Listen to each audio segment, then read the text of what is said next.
Buka lalela uphile. Incwadi yesikhombisa.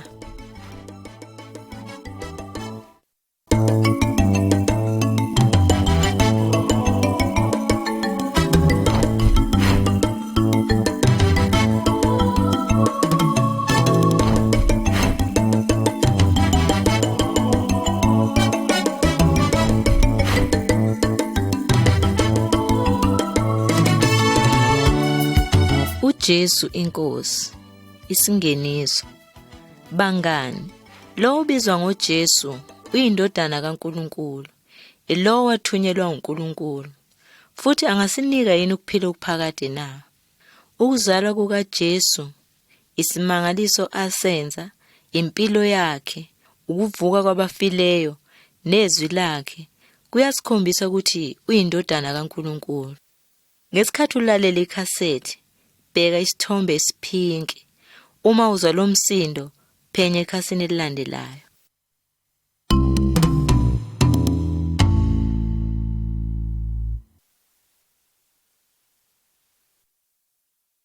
Isithombe sokuqala. Ukuzalwa kukaJesu.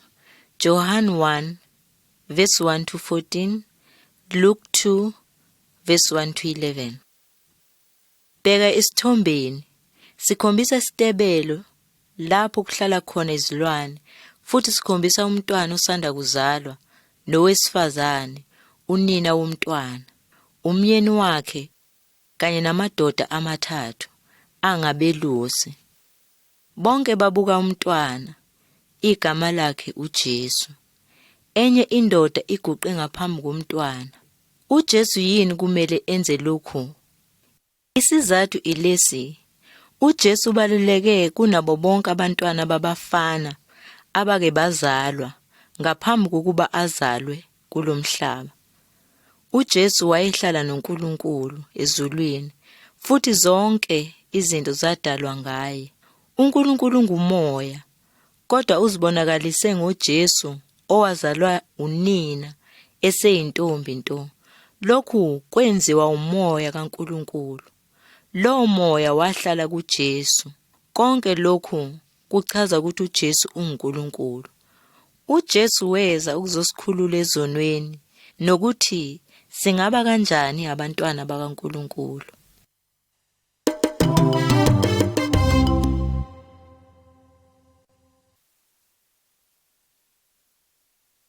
Isithombe sesibili. uJesu ujika amanzi wenza iwayini. John 2 verse 1 to 11. Lapho uJesu esekhulile, wayesemshadweni ngolunye usuku. Abafundi bakhe kanye nonina uMaria babe kanye naye. uMaria wayazi vele ukuthi uJesu uyindodana kaNkulunkulu. Kwathi seliphelile iwayini, watshela uJesu, wathi ezincekwini, yenzani konke akushoyo.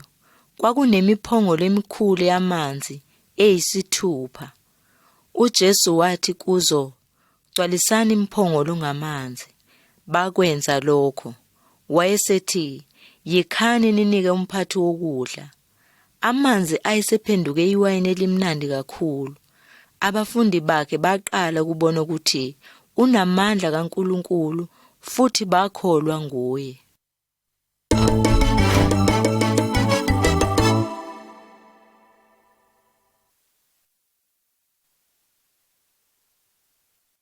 Isithombe sesithathu. uJesu ukhuluma noNikodemu. John 3 verse 1 to 36. uNikodemu wayengumfundisi nombuso obalulekile kwa-Israyeli. Wezwa ukuthi uJesu wenza izimangaliso. Wayazi ukuthi uvela kuNkulunkulu. Ngobunye ubusuku waya kuye ukuyokhuluma ngoNkulunkulu nezimangaliso uJesu azenzile. uJesu wathi kuye, ngiqinisile ngithi kuwe, uma umuntu engazalwa ngokusha, ngeke awubone umbuso kaNkulunkulu. uNikodemu wabuza, umuntu angazalwa kanjani semdala na? uJesu waphendula wathi, ingane izalwa unina, ibe nempilo yenyama. Kodwa uma umuntu ezalwa ngomoya kaNkulunkulu, uba nempilo yomoya. Lokhu kusho ukuthi wonke umuntu okholwayo nolalela inkosi uJesu uzalwa kabusha. Abazalwane baphila phakade ngoba umoya kaNkulunkulu kubo, kodwa bonke abangakholwa kuJesu bayohlukana noNkulunkulu futhi ngeke bangene ezulwini.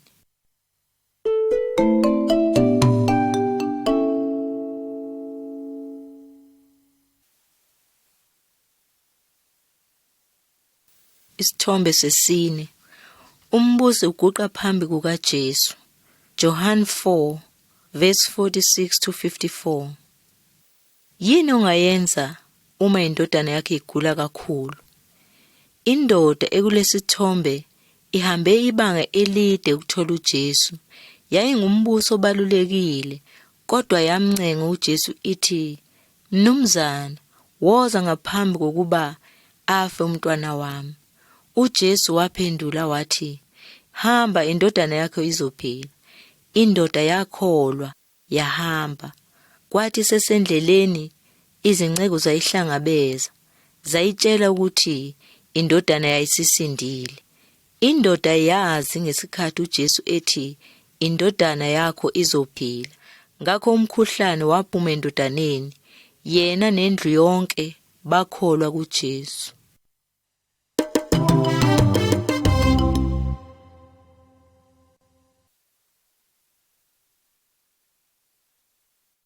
Isithombe sesihlanu. Indoda egulayo echibini. John 5 verse 1 to 47. Kwakunechibi edolobheni laseJerusalema. Abantu babekholwa ukuthi uma amanzi enyakaza, umuntu ongena emanzini uyakuphila. Enye indoda yayisigule iminyaka engama-38. uJesu wayibona eduze kwechibi wathi, "Uyafuna ukuphila?" Kodwa yaphendula yathi, "Akekho ongangisiza angifake echibini lapho amanzi enyakaza." uJesu wathi, "Sukuma uthabathe uhlaka lwakho uhambe." Ngokushesha indoda yaphila. Abanye abantu bamthukuthelela uJesu ngoba wayephilise umuntu ngosuku olungcwele lweSabatha. Lolu kwakuwusuku lokuphumula kumaJuda nokukhonza uNkulunkulu. Indoda yahamba yatshela amaJuda ukuthi uJesu uyiphilisile, kodwa abafunanga ukukholwa kuye.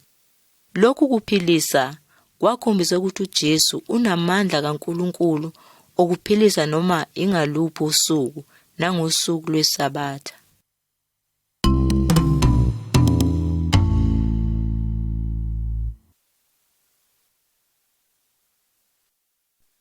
Isithombe sesithupha. uJesu wondla abantu abayizinkulungwane eziyisihlanu. John 6 verse 1 to 15. Abantu abaningi bezwa ukuthi uJesu uyaphilisa. Ngolunye usuku bamlandela baye endaweni eyihlane. Ngokuhamba kosuku uJesu wabuza abafundi bakhe wathi, "Singasithenga kuphi isinkwa ukuze labantu badle?" Omunye umfundi wathi, "Nangu umfana nezinkwana ezinhlanu nezinhlanzana ezimbili, kodwa kuyini lokhu kubantu abangaka?" uJesu wabahlalisa phansi, wathatha izinkwana nezinhlanzana wabonga, wasekuhlephula izingcezu, wapha abantu badla njengalokhu befuna. Ngosuku olulandelayo abantu babesamlandela uJesu. Wayesethi kubo, "Ngiqinisile ngithi aningifuni ngoba nibona izimangaliso, kodwa ngoba nidle izinkwa nasutha." Wathi futhi, "Ningasebenzeli ukudla okubolayo, kodwa lokho ukuhlala ingunaphakade, lokho indodana yomuntu eninika khona." uJesu wayekhuluma ngaye. Wathi, "uNkulunkulu, uBaba, uyajabula ngaye." Ngaleso sikhathi uJesu waphinda wathi, "Ngiyisinkwa sokuphila. Oza kimina akasoyuphinda alambe."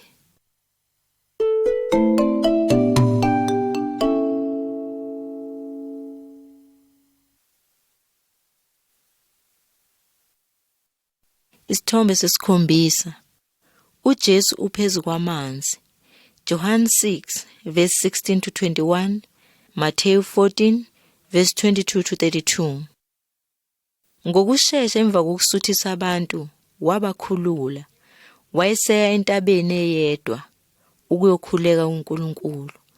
Abafundi bakhe bangena emkhunjini ukuwela ulwandle olukhulu. Kwase kumnyama, kwavuka isiphepho esimbi. UJesu weza kubo ehamba phezu kwamanzi. Bacabanga ukuthi uyisipoki. Bathuka kakhulu. Wathi kubo, "Yimina, ningesabi." Wangena emkhunjini ngokushesha, saphela isiphepho. Bangani, lokhu kuyasikhombisa ukuthi uJesu usebenza ngamandla kaNkulunkulu.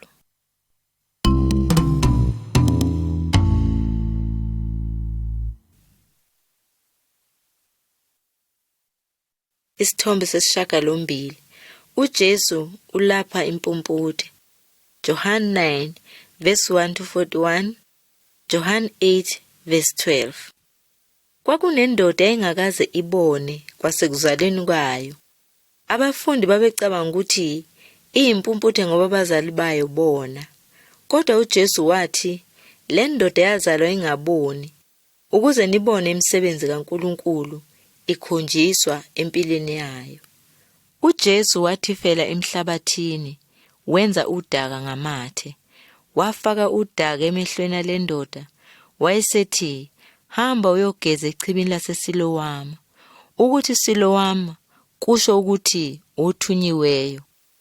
Indoda yamlalela uJesu, yahamba yageza, yaya ekhaya isibona. Bangani, abaningi bethu bayizimpumputhe ekuqondeni, abaziboni izindlela zikaNkulunkulu. uJesu wathi, "Ngingukukhanya kwezwe.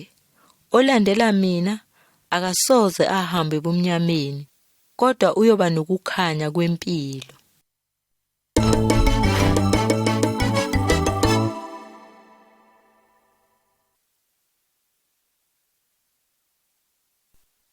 Isithombe sesishiyagalolunye. uJesu uvusa uLazaro kwabafileyo. John 11 verse 1 to 46. Indoda kwakuthiwa uLazaro yayigula. Odadewabo ababili, uMartha noMaria, bathumela umyalezo kuJesu bethi, "Nkosi, lowo omthandayo uyagula." Lapho ezwa lo myalezo, wathi, "Lokho kugula ngeke kugcine kufeni. Cha, kungokodumo lukaNkulunkulu, ukuze indodana yakhe idunyiswe ngalokhu." uJesu wayemthanda uLazaro nodadewabo, kodwa akazange aye khona ngokushesha. Emva kwezinsuku ezimbili wathi kubafundi bakhe, "uLazaro ufile, futhi ngiyajabula ukuthi bengingekho, ukuze nikholelwe kimi. Asihambeni siye kuye manje." Lapho uJesu efika, uLazaro wayesemathuneni izinsuku 4. Odadewabo babedabukile ngoba uJesu akezange ukuzomphilisa. Kodwa uJesu wathi, "Umfowenu uzovuka futhi." Watshela abantu ukuba bavule ithuna. Wayesememeza, "Lazaro, phuma."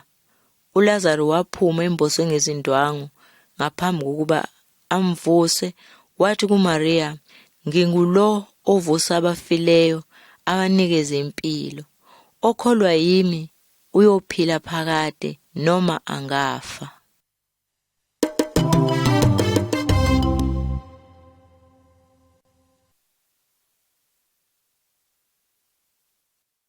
Isithombe seshumi. uJesu ufa esiphambanweni. John 18 verse 1 to 19 verse 42.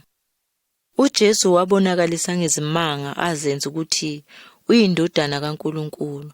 Kodwa abaholi bamaJuda baba nomona, bafuna kumbulala.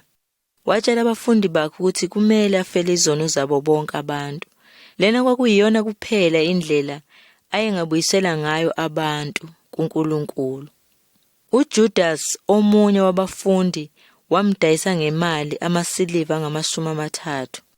Bambamba bambopha uJesu. uPetru nabanye abafundi bambaleka benokwesaba. Bamthatha bamusa enkantolo, kodwa abalibonanga icala lenzile, kodwa bamemeza bathi, "Mbetheleni, mbetheleni." Bambethela phambi kwabantu nabo bamemeza, "Mthatheni, mthatheni, mbetheleni." Abantu bayibulala indodana kaNkulunkulu elungile. Izigebengu ezimbili zafa kanye nayo. Bajeziselwa amacala abo, kodwa uJesu akazange one, wafa njengomnikelo wezono zami nawe. uJesu wayengumnikelo oyedwa kuphela uNkulunkulu ayengawemukela.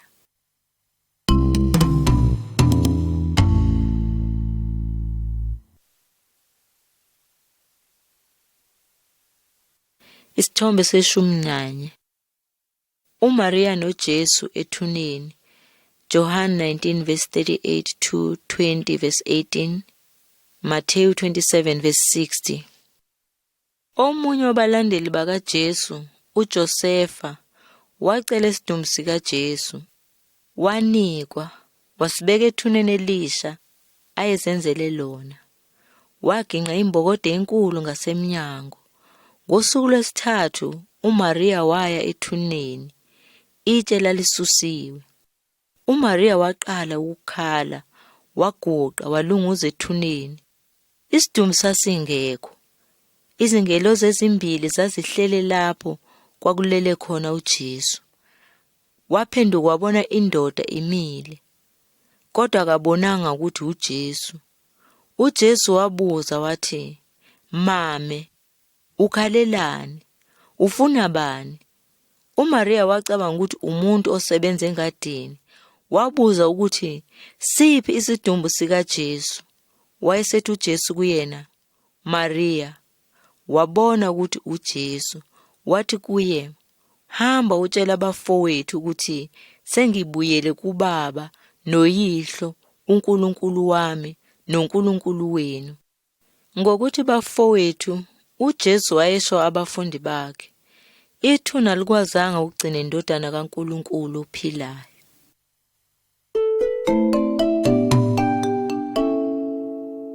Lalela nansi indaba yami, ngangisekulahleke, kodwa wehla umhlengi wami, wangikhipha ekufeni. Lo mhlengi ungubani na? uJesu akakho munye qha, wehla wafa, uvukile usesimele ezulwini, wabutela ubukhosi bakhe, wehla wafa emhlabeni. Igama linguJesu Kristu, malibongwe ezizweni. Lo mhlengi ungubani na? uJesu akakho munye qha, wehla wafa, uvukile usesimele ezulwini. Le ndaba isahamba njalo, ivusa basekufeni. Yebo iveza imvuselelo, isiqhuba endleleni. Lo mhlengi ungubani na? uJesu akakho munye qha, wehla wafa, uvukile usesimele ezulwini. Wena-ke wozozinikele, usabizwa vuma-ke, nawe uthole nansi inhlanhla, usindiswe namhlanje. Lo mhlengi ungubani na? uJesu akakho munye qha, wehla wafa, uvukile usesimele ezulwini. Isithombe se-12. uJesu uyazibonakalisa kubafundi bakhe. John 21 verse 1 to 19. Ngaphambi kokuthi uJesu abuyele ezulwini, wenza esinye isimangaliso. Ngolunye usuku abafundi bakhe babedoba, kodwa babambanga lutho. Kwathi sekusa, kwaqhamuka indoda ogwini lolwandle. Yabatshela ukuthi bakhipha amaneta abo ngakwesokudla kumkhumbi, bazothola izinhlanzi eziningi. Abafundi babona ukuthi le ndoda ekhulumile uJesu. Baletha zonke izinhlanzi ogwini, lapho uJesu wayesevele balungisele khona ukudla. Emva kokuba sebedlile, wakhuluma nabo. Kubona kwakukhona uPetro. Wayebaleke nabanye ngesikhathi uJesu eboshwa. Emva kwesikhathi wamphika uJesu. uJesu wathi kuPetro, "Ngilandele."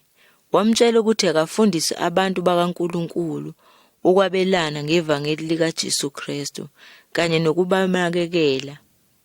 Bangani, uNkulunkulu ufuna bonke abantu bezwe ngoJesu Kristu nezimangaliso zakhe ukuze bakholwe ukuthi uyindodana kaNkulunkulu. Mlandele, wamukele ukuphila okuphakade.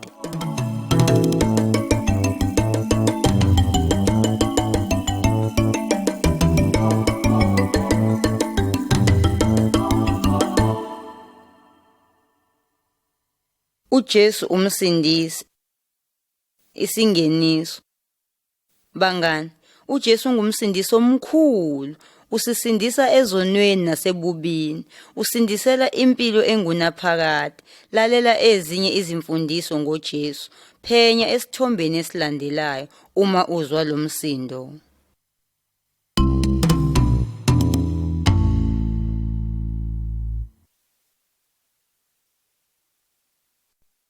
Isithombe se-13. uJesu ufundisa abafundi ababili. uLuka 24 amavesi 13 kuya ku-35.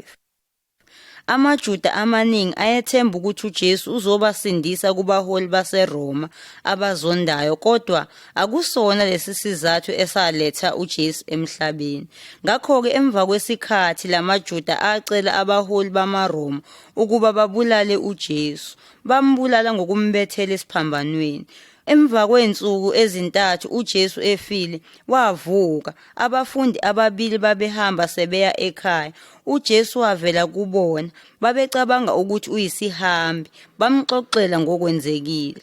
Wayesebafundisa ukuthi uMose kanye nabanye abaprofeti bakaNkulunkulu bathini ngaye embhalweni eminyakeni eminingi eyedlule. Babethe uJesu uzohlupheka futhi abulawe. Bathi futhi uzovuka kwabafile ahlale ngasesandleni sokunene sikayise. Ngalobo busuku wahlala wadla nabo abafundi ababili. Ngesikhathi ehluphula isinkwa, abaningi amehlo abo avuleka. Babona ukuthi lo uJesu Kristu wayesemyala emehlweni abo. Baya eJerusalema ukuyotshela abanye abafundi ukuthi bambonile uJesu futhi uyaphila. Asizwe ukuthi uJesu usifundisani eBhayibhelini.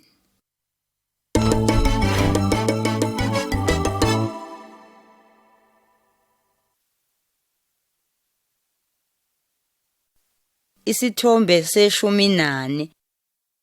Indodana ezingulubeni. uLuka 15 amavesi 11 kuya ku-19. uJesu waxoxa umzekelo ngendoda eyayinamadodana amabili. Indodana encane yathi kuyise, "Nginike isabelo sefa lami." Wawahlukanisela impahla yakhe amadodana akhe amabili. Indodana encane yahamba yaya ezweni elikude, yachitha imali yayo empilweni eyonakeleyo. Kwase kuba nendlala enkulu kulelozwe. Yayingesenalutho, yayilambe ngendlela yokuthi yayifuna ukudla nezingulube. Yayisicabanga izinceku zikayise ezinokudla okuningi. Kodwa bheka, mina ngiyalamba lapha. Yazitshela ukuthi ngizokubuyela kubaba ngithi, "Baba, ngonile phambi kwakho naphambi kwezulu. Angisafanele ukubizwa ngendodana yakho. Ngenze omunye wabaqashwa bakho." Yasuka yaya kuyise. 。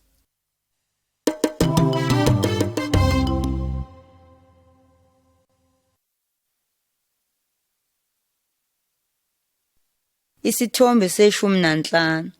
Indoda yolahleko ifika ekhaya. uLuka 15 amavesi 20 kuya ku-32. Yathi isekude uyise wayibona. Uyise wagijimela kuye, wayigona, wayiqabula, wathi ezincekweni zakhe, lethani izingubo ezinhle kakhulu, nenze nokudla okumnandi kakhulu. Wathi futhi, asidle sijabule. Kwaba nokuthokoza okukhulu.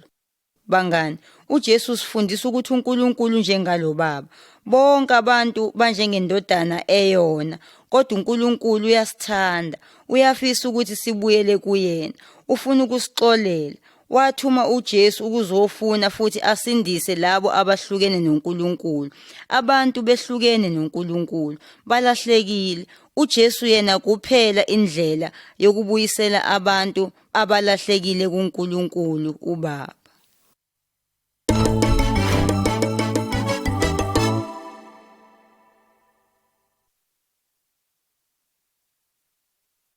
Isithombe se-16. Indaba yendoda ecebile. uLuka 12 amavesi 13 kuya ku-21. uJesu waxoxela isixuku omunye umzekelo ngendoda eyayicebile, inezitshalo ezinhle. Yahlela ukwakha izinqaba ezinkulu ukuze izigcinele kuzo ukudla, ukuze ithi enhlizweni yayo, dlana uphuze, uphumule, ujabule. Kodwa uNkulunkulu wathi, silima, kulobusuku uzofa. Ubani ozothola zonke lezi zinto oziqoqele ndawonye?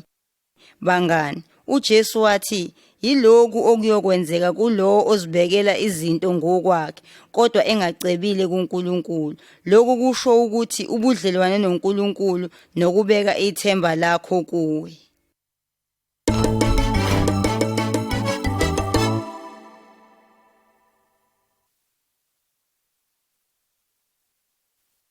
Isithombe se-17. Ompofu nendoda ecebile. uLuke 16 amavesi 19 kuya ku-31. uJesu wabatshela ngenye indoda ecebile eyayinakho konke ekudingayo.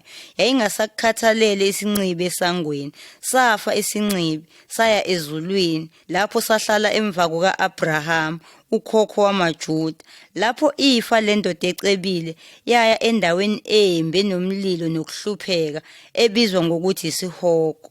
Yabiza u-Abrahama ukuba athumele isincibi sizomnika amanzi. Kodwa u-Abrahama wathi, kunegebe elikhulu phakathi kwethu nawe. Labo abafuna ukusuka lapha beze kuwe ngeke bakwazi, futhi akekho ongasuka lapho eze kithi. Bangani, esihogweni akukho ukuthokomala, ayikho nendlela yokweqa. Labo abaya khona bayohlupheka ingunaphakade. Noma ngabe sicebile noma simpofu, simelwe ukulandela indlela kaNkulunkulu uma sifuna ukuya ezulwini emva kokufa. Ngakho-ke, kholwa kuJesu Kristu manje, uyakusindiswa ekuyeni esihogweni emva kwesikhathi.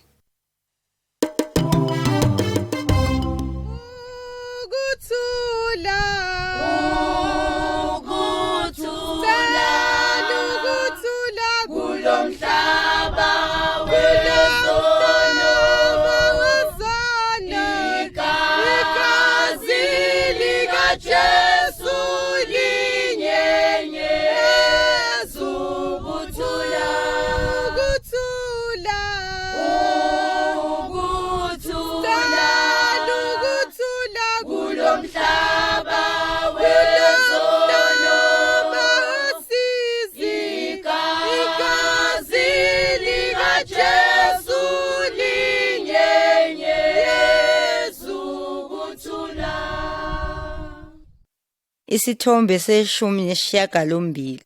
Umngane emnyango. uLuka 11 amavesi 5 kuya ku-13.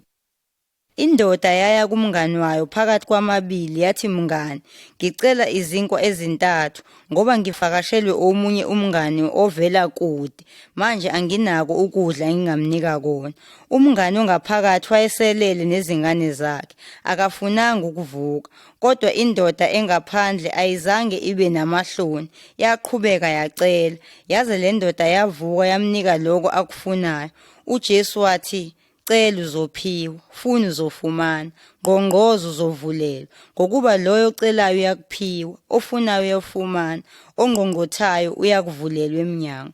uJesu waphinda wathi, akudingekile ukuthi sincenge uNkulunkulu, ungubaba wethu omuhle, ufuna ukusinikeza umoya wakhe oyingcwele, futhi afeze zonke izidingo zethu. Konke okumele sikwenze ukumcela ngomkhuleko, ukusisiza ekulaleleni izwi lakhe, simthembe.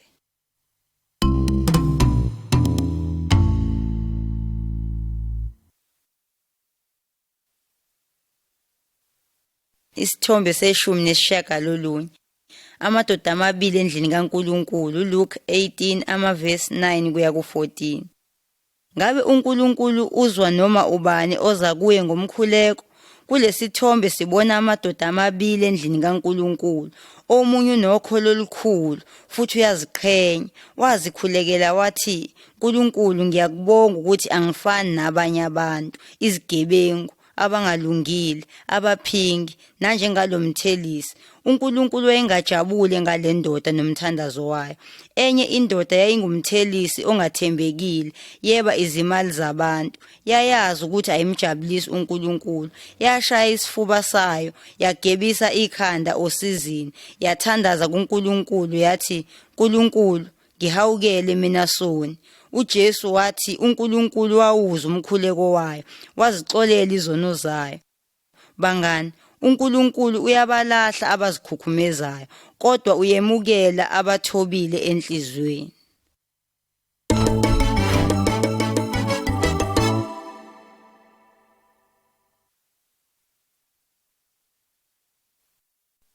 Isithombe samashumi amabili. Indoda itshala imbewu yayo.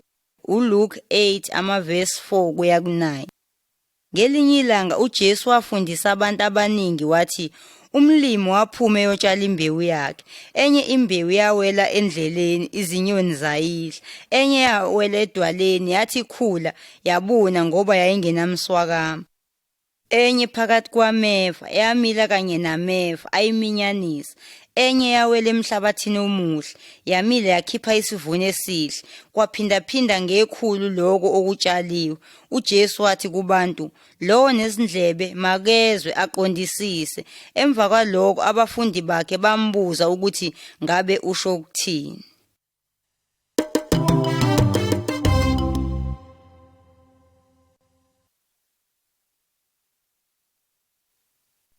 Isithombe samashumi amabili nanye.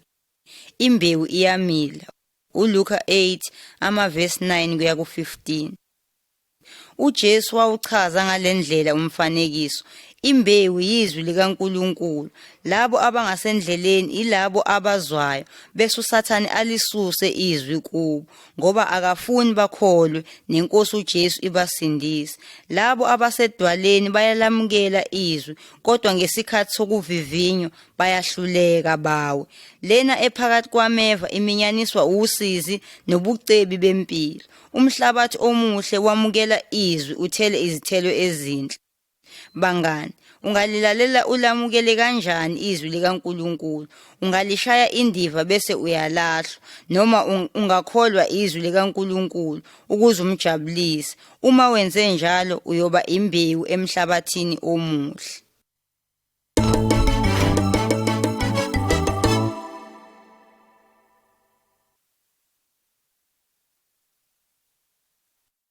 Isithombe samashumi amabili nambili. Usizo lwendoda eyayilimele. uLuka 10 amavesi 25 kuya ku37. Singaqiniseka kanjani ukuthi siyamjabulisa uNkulunkulu ngezinsuku zokuphila?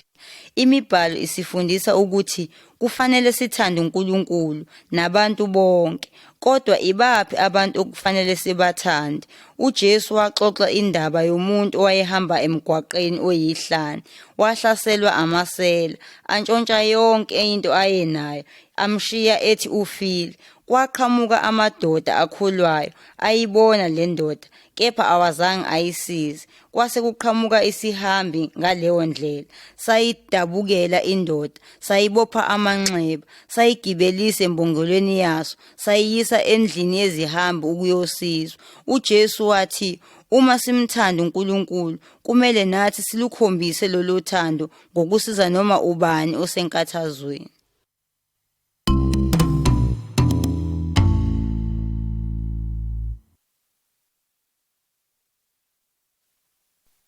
Isithombe sama-23.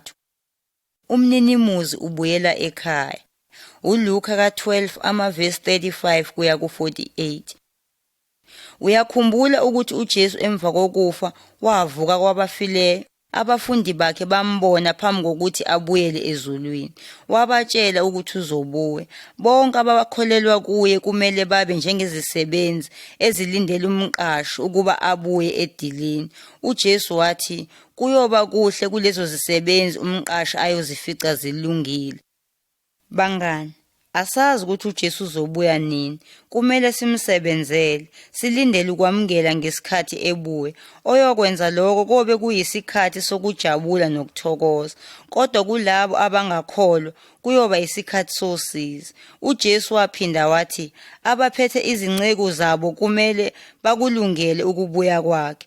Uma bephethe kahle imizi yabo, benakekela izinceku, bayokuthola umklomelo omkhulu.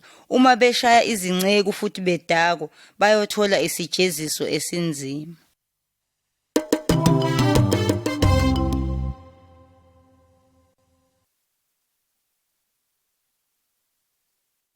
Isithombe sama-24. Indoda esihlahleni.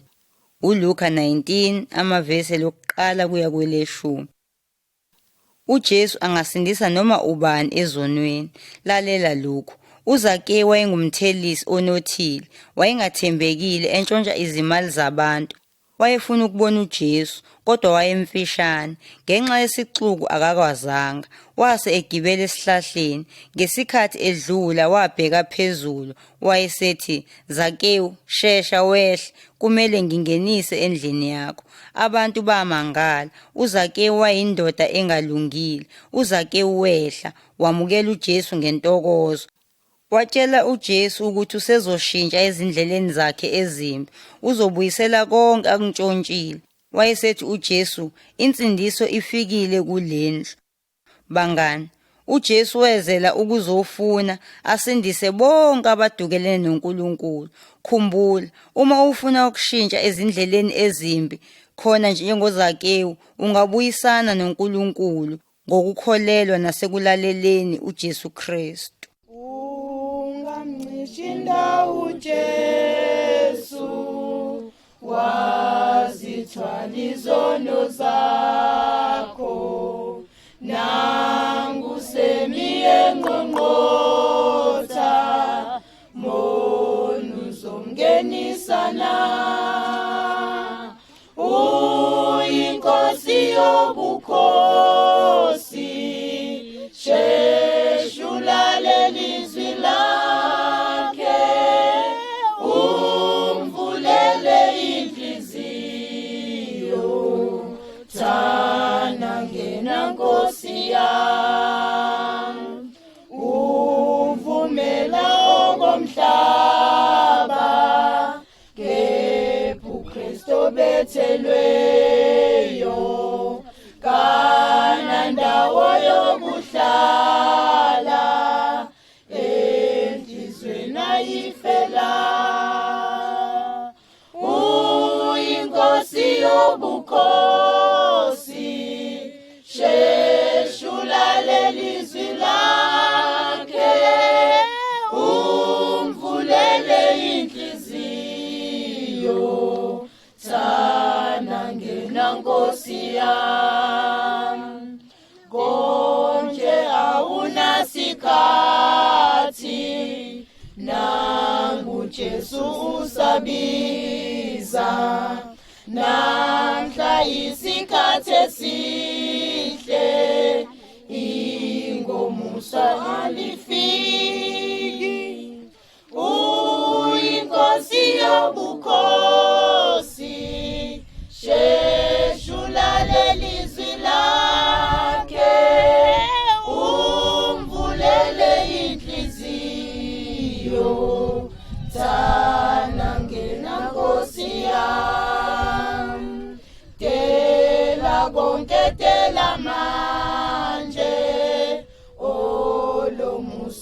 uyadlula masinyane uzokufa akungabi ezonweni uyinkosi yobukhosi